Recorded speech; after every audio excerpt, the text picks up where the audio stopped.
বিকাশ থেকে টাকা উঠিয়ে এখন কাঁচা বাজারের দিকে রওনা হইলাম। আমরা কাঁচা বাজারে আইসা গেছি। লাউ শাক কত কইরা? প্রথমে আমেনা লাউ শাক কিনতে চাইলো, কিন্তু লাউ শাকের প্রচুর দাম।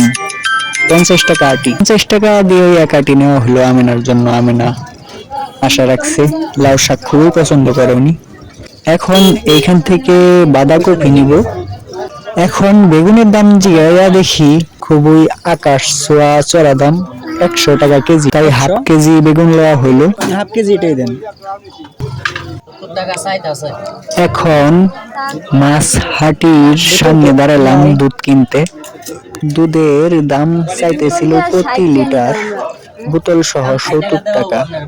কম দিবে না, অনেক রিকোয়েস্টের পরেও 70 টাকায় রাখলেন।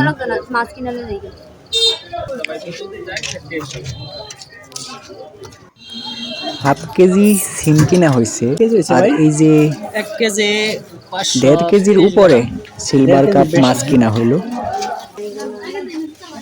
330 টাকা দিয়ে। এখন আমাদের ছোট্ট মানুষ বাবাজির জন্য শীতের কাপড় কিনতে চাইতেছি।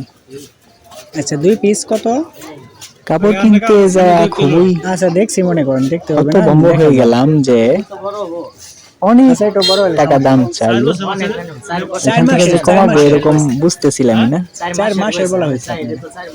যেখানে 250 টাকা চাইছিল সেখানে 150 টাকা দিয়ে দিল। তাহলে 2 পিস কত? টুপি নেওয়া হলো, মোজা নেওয়া হলো আরো 50 টাকা দিয়ে। উঠাই দেন। ইয়ের সাথে জামার সাথে মিলে কোনটা দেখেন তো? আমার সাথে একটু মিলে গেলে যেটা বলবো। এটাই দেন তাহলে। ওইটা কয় টাকা? টুপি কয় টাকা? 50। আচ্ছা এটা 30 টাকা রাখেন নাকি? 30 না 40 টাকা দাম হয়। 30 টাকা রাখেন, নয়তো বাদ দেন ওটা। নয়তো বাদ দেন।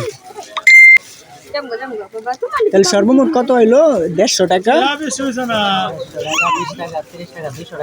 200 টাকা। হ্যাঁ? আচ্ছা বেশি হইছে না। আপনি এইখান থেকে জুতা নেওয়া হলো এক জোড়া। চলো আর হইছে ভাই, চলো। চাউল নেওয়া হলো 10 এটা কেজি। ভালো, আমরা তো বুঝবো না ওটা যেটা ভালো সেটা দেন। হাফ কেজি সিংড়া কাঁচা। নেওয়া হইতেছে সিদ্ধ হাফ কেজি আর কাঁচা হাফ কেজি। এখন ছাগল এবং মুরগিদের জন্য জিঙ্ক এবং ঠান্ডার ওষুধ নেওয়া হলো হাফ লিটার 260 টাকা, আর হইতেছে 100 টাকার ঠান্ডার ওষুধ।